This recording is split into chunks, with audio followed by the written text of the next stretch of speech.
Un mari menotté après avoir emmené sa femme à l'hôpital et avoir enchaîné mensonge sur mensonge. Elle voulait mettre fin à la relation. Ça ne lui convenait plus. Elle le lui a dit. Elle lui a dit qu'il était pathétique et il n'a pas supporté ça.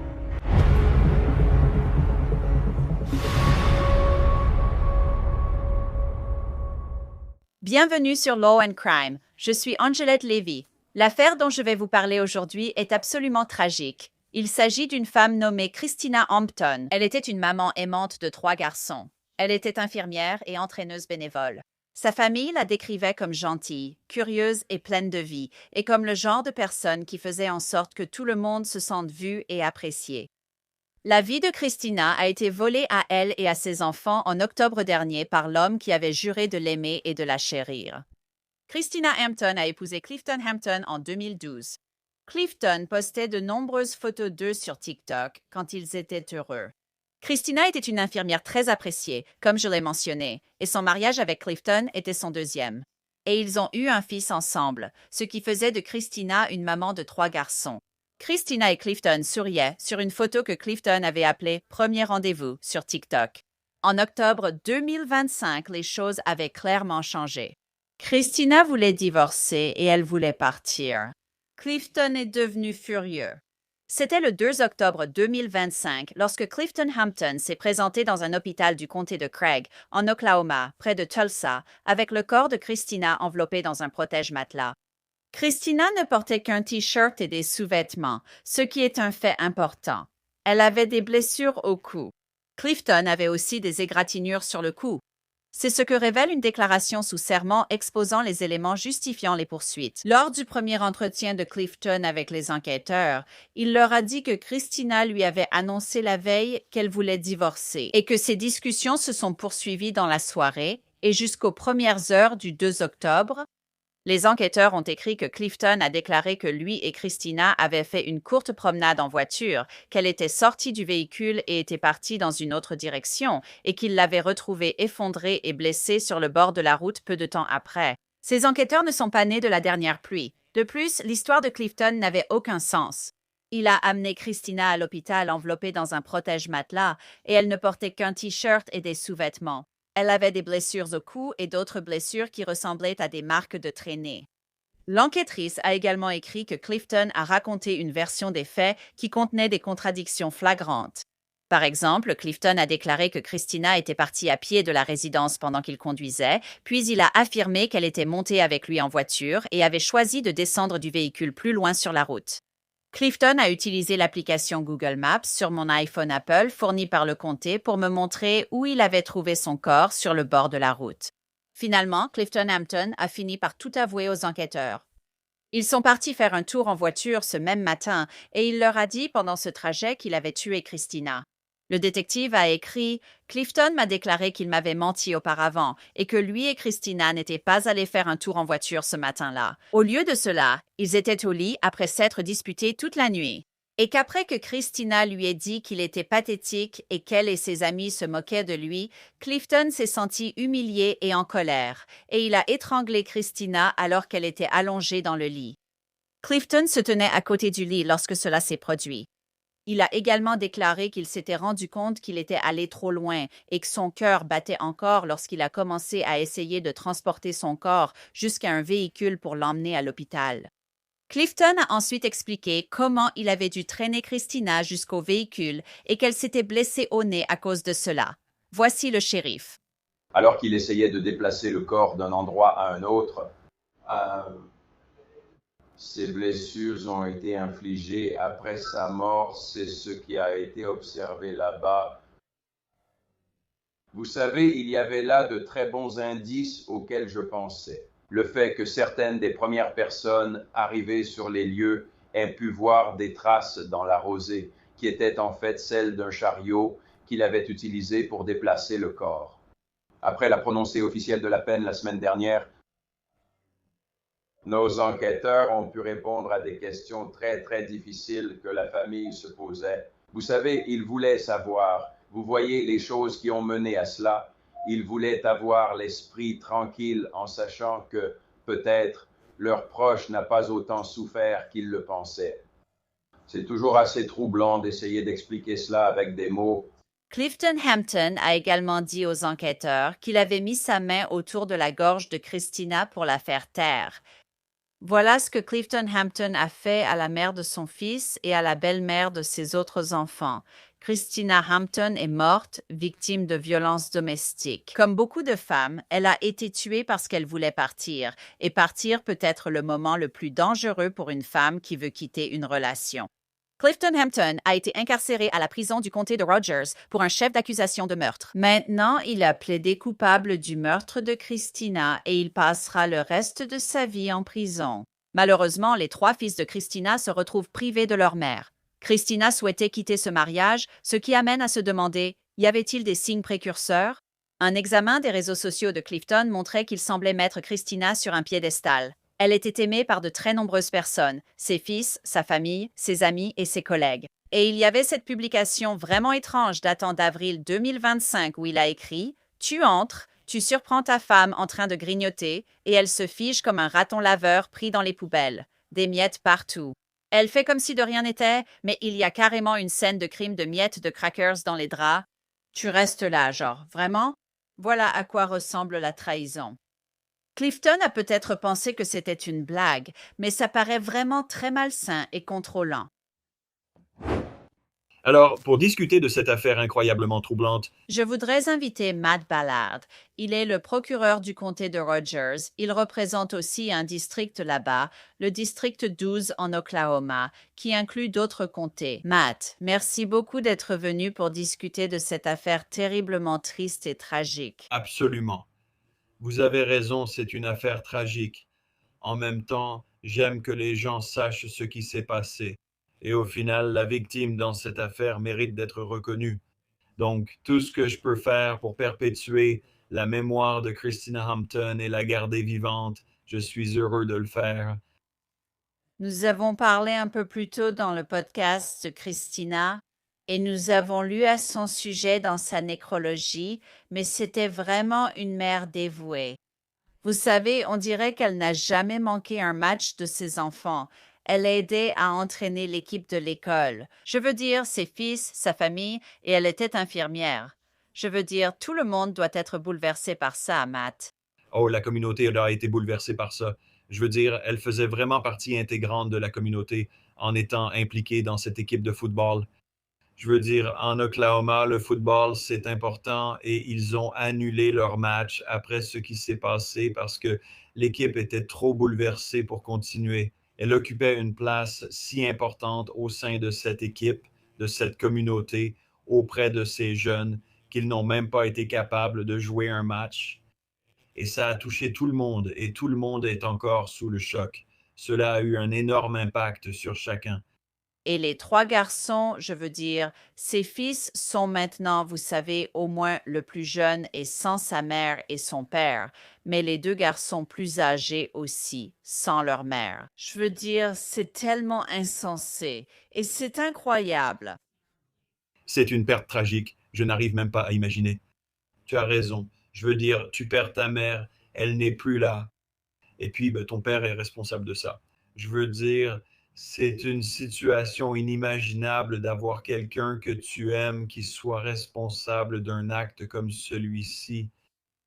Et tu perds tes 2 parents à cause de ça. C'est vraiment une tragédie insensée. C'est un crime absolument horrible et cela dépasse l'entendement. Vraiment. Je veux revenir au 2 octobre 2025. Et les policiers du comté de Rogers ainsi que les enquêteurs reçoivent un appel disant que Christina Hampton a été emmenée à l'hôpital par son mari, Clifton Hampton, et elle a été emmenée dans un hôpital d'un autre comté. Et quelque chose ne va pas. Quelque chose ne va pas. Elle a été amenée à l'hôpital dans un protège-matelas. Il n'a pas appelé le 911.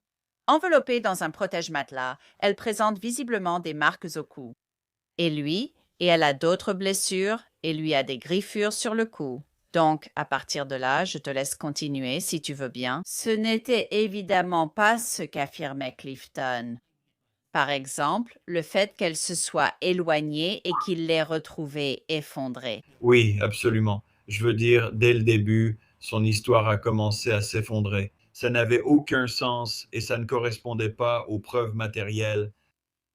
Elle a été emmenée à l'hôpital, elle avait des marques sur le cou. Je veux dire, il a clairement essayé de faire passer ça autrement. Peut-être qu'elle a été impliquée dans un accident de la route. Elle est partie. Peut-être qu'elle a été percutée par un véhicule. Eh bien, je veux dire, les médecins ne sont pas stupides. Ils se sont vite rendus compte que son histoire ne correspondait pas aux preuves matérielles. Et donc, ils ont fait exactement ce qu'il fallait. Ils ont appelé les forces de l'ordre et les agents sont intervenus immédiatement. Et ils se sont mis au travail, ont fait ce qu'ils savent faire, c'est-à-dire comprendre ce qui s'est passé, raconter l'histoire à partir des preuves, et ils ont commencé à creuser. Et une fois qu'ils l'ont fait, son histoire a commencé à s'effondrer, et cela s'est produit assez rapidement. On dirait que ça s'est passé très rapidement pendant qu'il racontait ça. Je vais le dire, c'est une histoire complètement farfelue. Ils partent faire un tour en voiture, elle s'en va et il la retrouve. C'est absurde. Et ensuite, il parle de choses un peu brutales, comme s'il expliquait ses blessures en disant qu'il a eu des jeux un peu brusques avec son fils aîné et ce chien, Moose. Et franchement, personne ne se livre à des jeux un peu brusques avec son fils et un chien pour finir avec des griffures sur le cou. Donc, cela montre clairement que ces griffures viennent de Christina. Elle a essayé de se battre pour sa vie, elle a essayé de se sauver. Absolument. Je veux dire, c'est vraiment triste. Et clairement, d'après les blessures qu'elle a subies, on peut dire que c'était aussi une attaque surprise. Je veux dire, ce n'était pas quelque chose qu'elle avait vu venir. D'après les preuves que les enquêteurs examinent, ils pensent qu'il l'a probablement attaquée pendant qu'elle dormait et qu'elle n'avait aucune chance. Je veux dire, et c'est vraiment une situation tragique. Vous savez, elle était prête à passer à autre chose dans sa vie. Je pense que ce qui l'a fait basculer, c'est qu'elle voulait mettre fin à la relation. Ça ne marchait plus pour elle. Elle le lui a dit. Elle lui a dit qu'il était pathétique et qu'il n'a pas supporté ça. C'était trop pour lui. Je pense que ça l'a probablement humilié.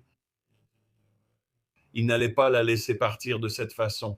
Alors il a attendu qu'elle s'endorme et il l'a attaquée pendant son sommeil. Et il y a quelque chose de vraiment pathétique et de malsain là-dedans dès le début. C'est tout simplement écœurant que quelqu'un puisse faire ça à une personne qu'il devrait aimer et chérir. Mais non, Clifton Hampton n'était pas comme ça. Et nous avons eu la chance d'avoir des forces de l'ordre qui ont commencé à creuser et à poser les bonnes questions. Et les médecins qui ont réalisé, vous savez, oui, elle avait des blessures, son nez était cassé, elle avait ce qui semblait être des traces de traînement, elle avait des blessures sur tout le corps qui n'étaient pas du tout compatibles avec un accident de voiture.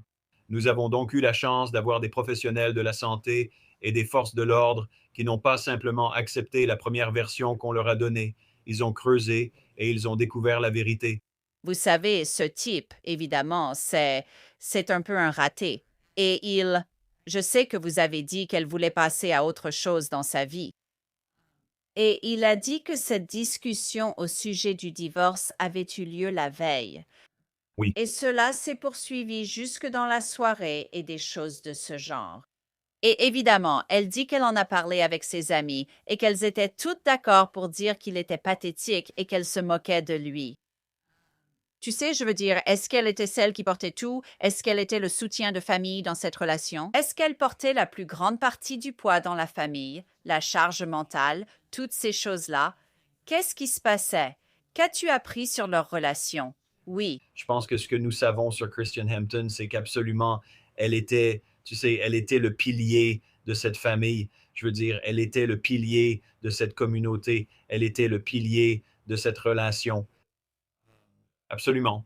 Elle avait une carrière médicale très réussie, même lors du prononcé de la peine. Il y avait des médecins qui sont venus, des collègues de travail qui étaient présents et faisaient partie de cela. Mais cela montre qui elle était. Donc, absolument, elle était la personne principale dans cette relation. Et quand elle allait partir, c'était inacceptable pour lui. Il ne pouvait pas laisser cela arriver. Je pense que c'est ce qui l'a fait basculer. Il y a certaines de ses anciennes vidéos TikTok et publications Facebook. pour moi, je suppose. Avec le recul, en y repensant, on dirait presque qu'on pourrait les regarder maintenant et y voir des signes de contrôle. Vous voyez, et il fait comme s'il lui mettait ce genre de pression, comme si elle avait tout changé. Et vous savez, ça peut sembler très affectueux, mais en même temps, il lui fait porter tout ça, comme si elle avait tellement changé sa vie et qu'elle était une personne si importante dans sa vie. C'est comme si elle partait, tout s'effondrerait pour lui. Oui. As-tu appris quelque chose sur la dynamique de leur relation après que cela soit arrivé? Par exemple, as-tu découvert des signaux d'alerte à ce sujet? Et peut-être que c'est pour ça qu'elle partait. Oui, tu sais, c'est ce genre de choses. Avec le recul, tout paraît évident. Et ce qu'il y a de malheureux dans cette histoire, c'est qu'il y avait deux personnes dans cette relation et que l'une d'elles est morte maintenant. Et c'est lui qui l'a tuée. Donc il l'a réduite au silence. C'est donc difficile de revenir en arrière et de reconstituer ce qui lui passait par la tête. Mais c'est sûr que quand on y repense, je pense qu'il était très contrôlant. Il n'était pas prêt à la laisser partir et il a compris qu'il ne trouverait pas quelqu'un de mieux qu'elle. Et donc, au lieu de l'accepter, au lieu de simplement passer à autre chose, il ne pouvait pas laisser ça arriver. Il était trop contrôlant pour laisser ça arriver. Et c'est pour ça qu'on le voit agir avec une telle violence. Je veux dire, l'attaquer alors qu'elle était probablement endormie. Je veux dire, c'est vraiment, vous savez, c'est inacceptable que quelqu'un fasse ça. Mais ça en dit long sur qui il est. Et ça en dit aussi long sur qui elle était. C'était quelqu'un de brillant, de prometteur et une personne merveilleuse. C'est pathétique qu'elle nous ait été arrachée de cette façon. Les entretiens avec sa famille et ses amis ont-ils jamais permis de mieux comprendre ce qu'elle leur avait dit? Avez-vous appris quelque chose d'eux pendant l'enquête, du genre oui, Christina voulait partir à cause de X, Y et Z? Parce que parfois, les violences conjugales ne sont pas toujours physiques. Il peut y avoir des abus émotionnels et toutes sortes de choses. Je veux dire, je ne pense pas qu'on ait jamais pu identifier une raison précise, ce qui a été la goutte d'eau qui a fait déborder le vase. Nous n'avons pas pu l'identifier, mais ce que nous avons appris, c'est qu'il voulait tout contrôler, qu'elle voulait partir. Elle en avait fini avec la relation. Elle a compris qu'elle devait en sortir et passer à autre chose. Et tout le monde a compris qu'il n'allait tout simplement pas la laisser faire. Non, je ne pense pas que quelqu'un imaginait qu'il irait aussi loin, mais absolument, c'était quelqu'un qui voulait tout contrôler et il n'allait pas la laisser partir. C'est vraiment bouleversant. Ces pauvres enfants, vous savez, les trois garçons, leur vie ne sera plus jamais la même. Et évidemment, comme vous l'avez mentionné, elle a eu un impact énorme sur la communauté ainsi que sur les membres de sa famille qui lui survivent. Matt, un dernier mot? Je suis simplement heureux que nous ayons pu obtenir une certaine forme de justice pour Christina et que sa mémoire soit toujours présente. Je veux dire, c'est un crime horrible et insensé. Vous savez, je suis content qu'il va probablement passer le reste de sa vie en prison. C'est exactement là où il doit être pour avoir commis un acte aussi totalement insensé. Je veux dire, le simple fait est qu'il n'y a rien dans ce monde qui pourrait compenser ce qui lui est arrivé, mais nous pourrions obtenir une certaine forme de justice et nous assurer qu'il ne passera pas un seul jour du reste de sa vie en liberté, et c'est exactement là où il doit être. Sans aucun doute. Et une dernière chose que je veux mentionner, Matt, c'est que très souvent, on voit souvent cela chez les femmes. Vous savez, le moment le plus dangereux pour elles, c'est lorsqu'elles veulent partir. Et je pense que les femmes qui regardent ceci, vous savez, s'il y a quelque chose de positif qui peut ressortir de tout cela, même si je ne suis pas sûre qu'il y en ait vraiment, mais si je pense aux femmes qui voient ça. Si vous allez partir et que vous voulez partir, ayez un plan, peut-être ayez un plan. Et si vous allez dire je pars, peut-être qu'il vaut mieux ne pas rester près de cette personne après avoir dit cela. Ou vous savez, je veux dire, il y a peut-être certaines mesures que vous pouvez prendre si vous prévoyez de partir pour vous protéger parce que vous ne savez tout simplement pas ce qui va se passer. Vous avez tout à fait raison. Et je pense que c'est tellement injuste qu'on doive même avoir cette conversation. Je veux dire, vous savez, Christina avait absolument le droit de partir. Je veux dire, elle n'était pas obligée de rester avec quelqu'un de contrôlant qui ne correspondait pas à qui elle était. Elle avait absolument ce droit. Et c'est triste qu'on doive avoir cette conversation, mais vous avez raison. Je veux dire, C'est ce que je dirais à mes enfants, ce que je dirais à la communauté. Ayez un plan, mais absolument, vous savez, vous avez le droit de le faire. Et je souhaite simplement que Christina soit encore parmi nous dans notre communauté. Oui, c'est vraiment horrible. Matt Ballard, procureur du comté de Rogers, merci beaucoup de m'avoir rejointe. Je vous en suis reconnaissante. Absolument, merci à vous. C'était un plaisir de vous parler. Encore une fois, Clifton Hampton passera le reste de sa vie en prison pour le meurtre de Christina. Si vous ou quelqu'un que vous connaissez avez des inquiétudes concernant la violence domestique, il existe de l'aide. Il suffit de composer le 1-800-799-SAF. Et c'est tout pour cet épisode de Law and Crime. Je suis Angelette Levy. Merci beaucoup d'avoir été avec moi. Je vous retrouve ici la prochaine fois.